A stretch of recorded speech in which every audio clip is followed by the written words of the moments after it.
Hey all, this is just a real quick video just to show you how to create a virtual machine in Hyper-V. Hyper-V is actually available and built into Windows 8 onwards now. So obviously you do have to enable it. It is a feature. So I'll tell you what, I'll really quickly run through how to do that. I'm sure 95% of you probably know how to do that anyway. So if we just go Control Panel, Programs, turn Windows Features on and off, and if we select here the Hyper-V, so we've got the Management Tools, which is the GUI for Hyper-V, and then obviously you need the Hyper-V platform, so just enable that. Obviously your hardware needs to be compatible, so yeah. In this video I'm actually going to be installing Server 2003. Yes, I know it's an old OS, however one of the other videos I'm going to be doing is a in-place upgrade of Server 2003.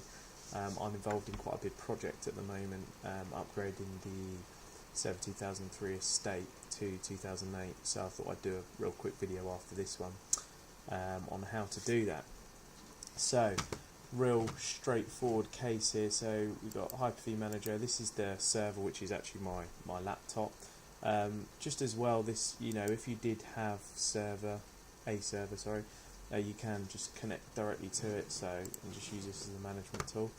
But I've actually got Hyper-V installed on my machine. So if we right-click here and go to New, and that's Virtual Machine, then we need to specify the options for the machine. You can create a default one and it gives you some real basic sort of half a gig of RAM, a CPU and a hard disk, but I go through and customise it. So if we specify the name here, so Server 2K3 Test, okay, I am going to store the virtual machine in a different location because I've got a separate hard drive on my laptop where I store VMs. Otherwise it would just store it to the default C Program Data Microsoft Windows Hyper-V. So if we click that tick box there and then browse, okay, and then if we go into the V drive, I know the path to it, so PhD.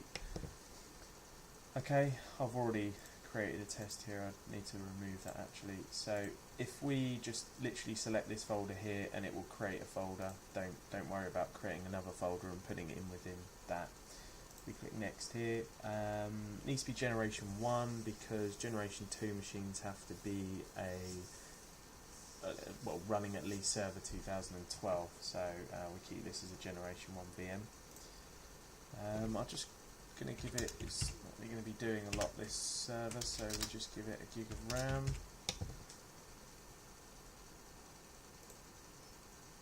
Okay, your network, I've actually got a little lab network that I've created. I will run through that in another video about networking in Hyper-V.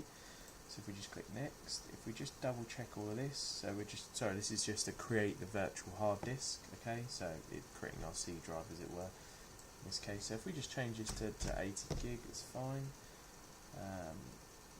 Click next here. Okay, so this is the options on installing an OS, so you can install it later and it'll just create the VM, then you can attach the disk or insert whatnot. I'm actually going to attach the ISO, mount the ISO rather. You can, if you had it on disk, pop it in your CD drive and then obviously select the relevant letter, drive letter. I've got the ISO as I said, so I will go here. Here it is, sorry, I think that's Service Pack 2, yeah, so it's this ISO here. Okay, so, ooh, sorry, did I select that? Yes, I did. Sorry, that's just me being a bit impatient. Okay, next, just make sure that's just a quick summary, check everything, that's fine. So, like I say, real straightforward install this, nothing complicated. So that's the virtual machine created there, so it creates all the VHD, etc. If we right click on it and go to connect, so we get a terminal into the machine. And if we boot the machine up, so that will start it. Okay, and we go straight into the installation of Server 2003, so we've mounted the ISO. should be a pretty quick install, as the disk it's on is actually an SSD, so it should run pretty quickly. And then if you just go through the normal process here, so hit enter. Yep, we agree there. Okay, so as you can see, the unpartitioned space here, that's that 80 gig drive I created earlier. So we'll just do it on a quick.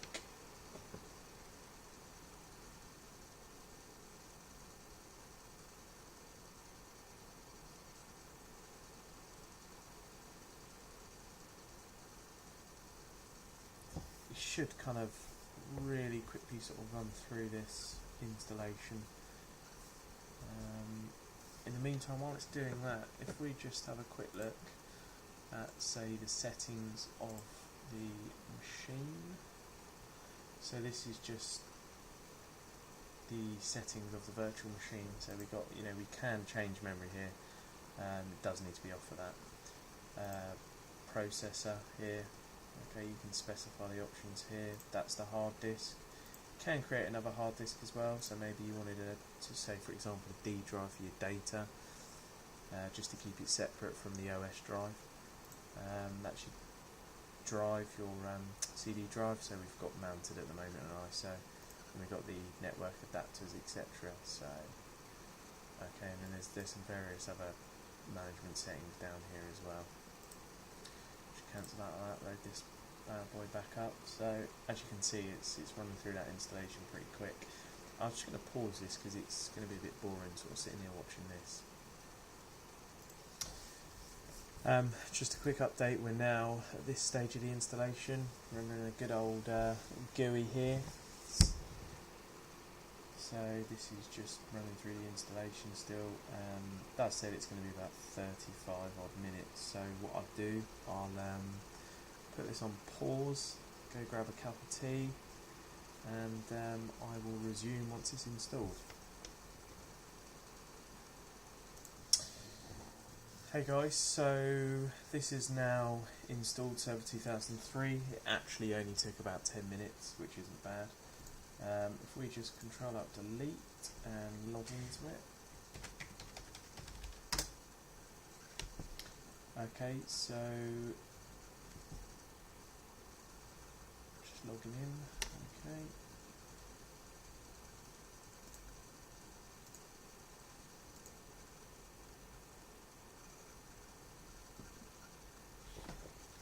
Okay, so there you have it. We've created a machine in Hyper-V and completed an installation of Server 2003.